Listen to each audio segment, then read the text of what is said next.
Let's go. Assalamualaikum warahmatullahi wabarakatuh. Saya Nifa Reta Putri Anugrah dari kelas 11-1. Kali ini saya akan melakukan pengayaan kimia dengan 10 nomor dengan menjelaskan 10 nomor soal.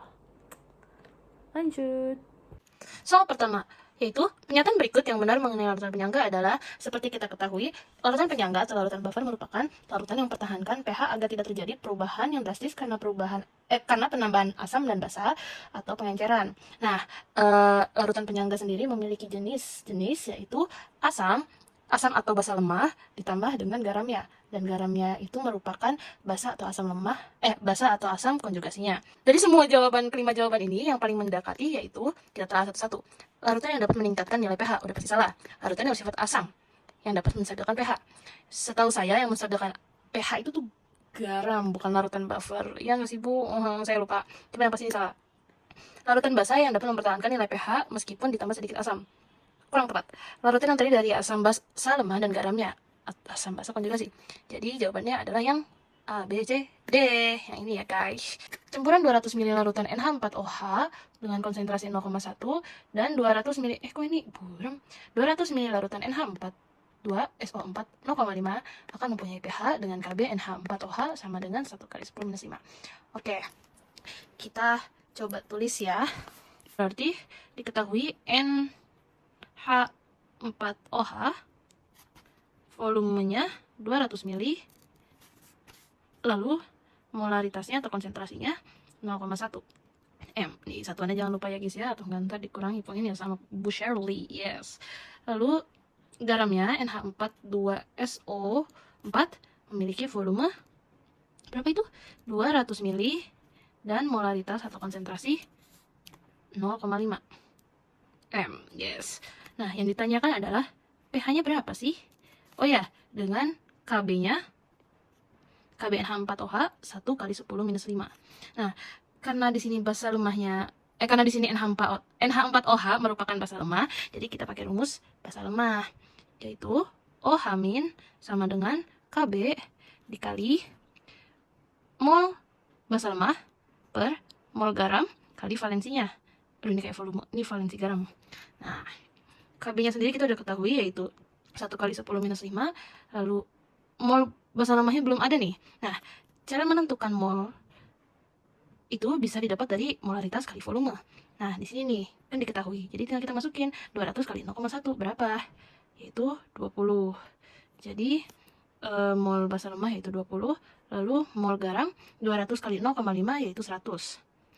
Terus valensi garamnya bisa dilihat dari sini ada angka 2-nya, berarti valensi garam merupakan valensi garamnya 2. Ini bisa kita coret 2 sama 2, 0 sama 0. 10-nya bisa kita naikin ke atas jadi 1 kali 10 minus 5, 10 minus 5 dikali 10 minus 1. Berarti ini 10 minus 5 ditambah sama 10 minus 1.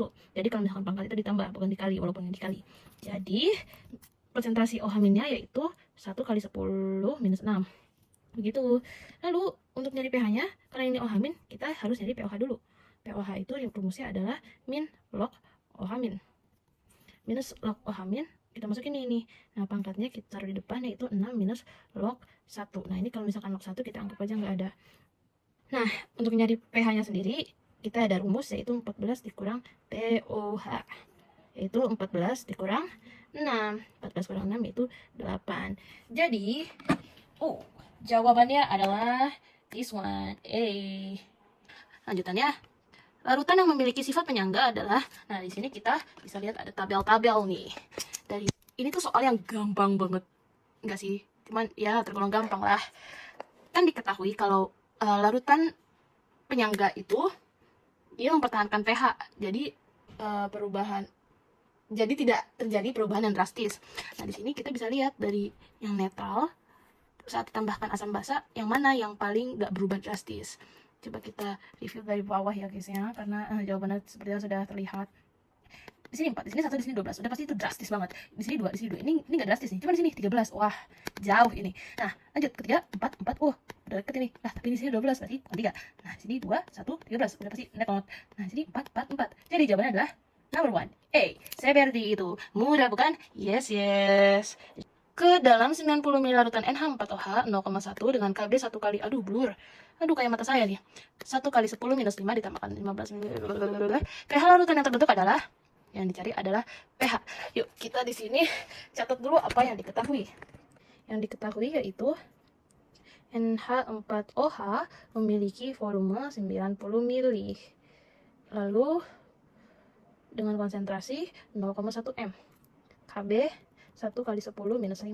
Ditambahkan 15 mili H2SO4.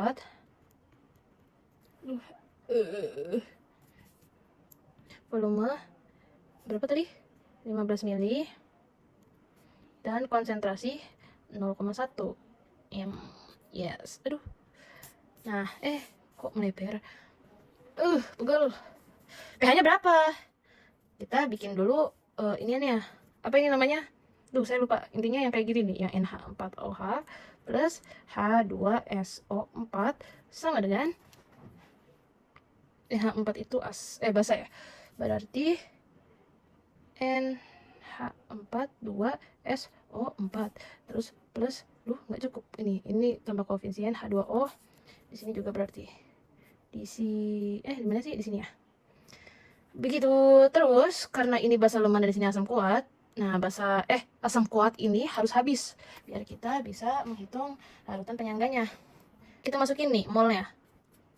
Cara cari molnya sama kayak tadi, M kali V yaitu 0,1. H2SO4 diketahui ini ya 15 kali 0,1 berarti 1,5.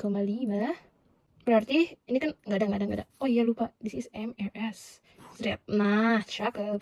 Ini 1,5 berarti kita ambil yang paling kecil angkanya. Memang ini harus habis, jadi pasti udah pasti pembatasnya ini this one, yes. Jadi 1,5 kurang 1,5. Terus ini karena ada koefisien 2-nya, jadi 1,5 dikali 2 itu 3.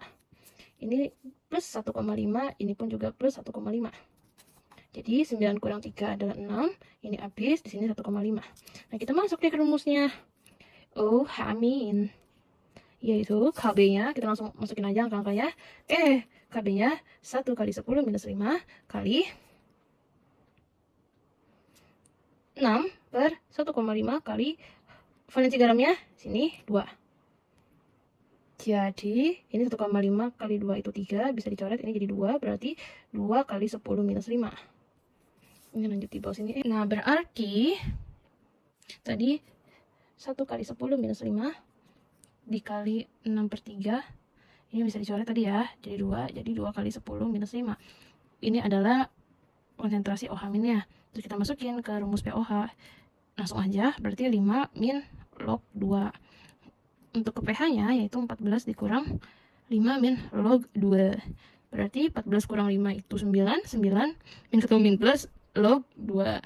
Apakah ada jawabannya? Ya ada dong, yang ini. Yes. Jadi jawaban untuk NH4OH plus H2SO4 yaitu 9 plus log 2 pH-nya segitu.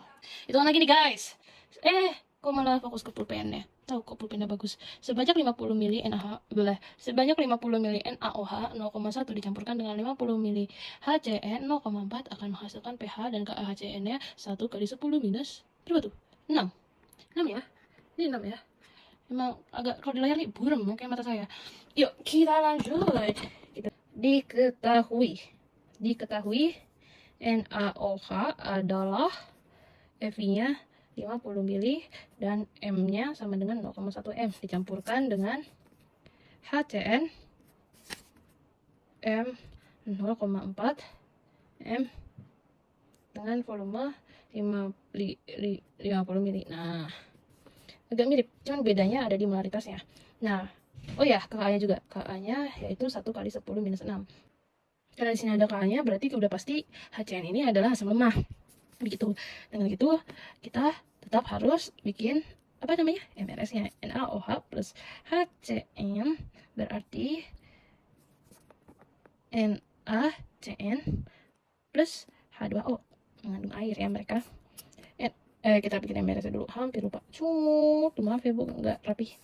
Yang rapi hanya milik Tuhan aja. Astagfirullahaladzim. Nah, NaOH sama seperti tadi dimasukin N-nya yaitu M kali V 0,1 kali 50 Oh iya, BTW itu kan dari tadi ini mili ya. Harusnya tadi itu mimol. Jadi ini semua adalah mimol. Seperti itu. Jadi berapa ini? 0,1 kali 50 yaitu 5. HCN-nya 5 kali 4 20. Berarti 20. Terus ini masih kosong-kosong. Kita harus habis ini NaOH-nya berarti kurang 5 plus 5 plus 5. Ini habis 20 kurang 5 15. Di sini juga enggak, di sini 5. Nah, kita masuk deh ke rumusnya konsentrasi OH min, yaitu ini Ka, berarti ini Hamin, sorry. Ini Ka-nya 1 kali 10 minus 6 kali mol asam lemahnya 15 per 5. Valensi garamnya 1 ya, karena di sini nggak ada tanda kurungnya. Ini bisa kita coret 15 bagi 5 itu 3. Jadi Haminnya adalah 3 kali 10 min 6. Jadi pH-nya adalah min log Hamin H plus, sorry. Kok Hamin sih? H plus. Langsung aja berarti 6 min log 3. Jadi jawabannya itu yang ini. Yes, yang E. Gampang nih. Satuan berikut yang bukan termasuk satuan kelarutan adalah mol per liter, mol per mililiter, mol. Jadi sepengetahuan saya, satuan kelarutan itu mol per liter. Jadi kalau misalkan di bawahnya mililiter, itu di atasnya harus mimol juga. Seperti itu. Untuk sisanya saya serahkan kepada yang Maha Esa. Seperti itu Ibu. Mohon maaf jika saya salah ya Bu. Lanjut. Ini teori lagi nih. Gambar yang menunjukkan kondisi Gambar yang menunjukkan kondisi larutan tepat jenuh adalah yang ini, atau yang ini. Ini jangan salah sangka ya guys. Jadi bukan mengkristal dia. Ini jenuh, yang mana yang jenuh gitu kan. Nah, jadi gambar yang menunjukkan kondisi larutan tepat jenuh adalah ini kurang jenuh, ini tepat jenuh, ini terlalu jenuh. Gimana cara taunya? Lihat PPT Bu Shirley. Makanya kita tuh harus belajar dari PPT Bu Shirley guys. Jadi tepat jenuh tuh kayak anggapannya ini gimana ya anggapannya? Anggapannya ini minus, terus ini ada 0, di sini ada plus. Nah, jenuh tuh di sininya.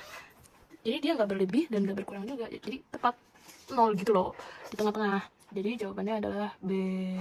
Lanjut. Oke, soal selanjutnya, pernyataan berikut yang berkaitan dengan kelarutan adalah kelarutan. Kalau berdasarkan dengan catatan saya di sini, kelarutan yaitu konsentrasi maksimum zat larut dalam suatu larutan. Yang paling mendekati di sini yaitu ini, konsentrasi maksimal zat larut dapat terdapat dalam sejumlah 10 larutan. Jadi jawabannya adalah yang ini, yang C. Kenapa? Karena coba kita telah satu. Jumlah zat maksimal zat larut dalam jumlah zat maksimal yang terlarut dalam larut itu salah lah. Konsentrasi minimal harusnya maksimal, jadi ini pasti salah. Kondisi larutan tempat jenuh ini benar, sehingga larutan tidak dapat mengeluarkan zat larut. Nah, ininya yang salah. Kondisi larutan belum jenuh, nah ini juga salah. Jadi yang paling tepat adalah C, maksimal zat terlarut dapat melarutkan dalam sejumlah volume larutan. Begitu. Pada suhu tertentu, 0,350 gram BAF2 dengan MR175 melarut dalam air murni berbentuk 1 liter larutan jenuh. Maka hasil kali kelarutan BAF2 pada suhu ini adalah diketahui kalau BAF2 memiliki massa 0,350 gram. Lalu MR-nya kaget masuk sendiri. MR-nya 175. Membentuk V. Volumenya 1 liter larutan jenuh. Maka hasil kelarutan BAF2 pada suhu ini adalah begitu kan. Nah, kita harus nyari konsentrasinya BAF2 dulu, yaitu dengan cara M sama dengan M kecil atau massa per MR dikali 1000 per volume. Volumenya ini berbentuk mili. Nah, kita masukin deh 0,350 per 175. Aduh, ini otak dan tangan tidak sinkron sekali ya, Bu. Tadi saya ngomongnya 350, cuman saya nulisnya 370. Baik, maaf ya Ibu, nggak ada tipek. Jadi 350 ya ini. Dikali 1000 per V-nya 1 liter. Liter ke mili kali 1000 berarti 1000 juga. Berarti ini coret. Yes, jadi molaritasnya adalah, karena ini ada 1, 2, 3, berarti 2 kali 10 min 3. Nah, di sini juga harusnya minus 3. Jadi minus 3 kali minus 3 adalah minus 9. 16 kali 10 minus 9. Kalau misalkan komanya jadi 1,6 berarti 10 min 8. Jadi jawabannya adalah yang ini 3,2. Tapi coba yang ini guys ya. Seperti itu. Mohon maaf ya Bu kalau saya salah. Salah satu sifat sistem koloid adalah koloid dapat mengalami gerak Brown. Gerak Brown dapat terjadi karena kalau kita lihat dari contoh saya, likely. Ibu ini harusnya juga dicatat di apa sih namanya, dijadikan penilaian Bu. Ini catatan kimia saya bagus loh. Tada, here this one. Gerak brown merupakan gerak acak karena tumbukan dispersi dan medium pendispersi sistem stabil. Sistem koloid stabil tidak mengendap. Nah, yang jawabannya mirip-mirip dengan pengertian tadi yaitu yang ini, tumbukan antar partikel koloid. Partikelnya itu merupakan pendispersi dan medium pendispersi. Seperti itu. Jadi nomor saya jawabannya adalah C. Begitu. Sekian penjelasan dari saya. Mohon maaf jika ada salah kata dan salah jawaban. Wassalamualaikum warahmatullahi wabarakatuh. Maaf Ibu.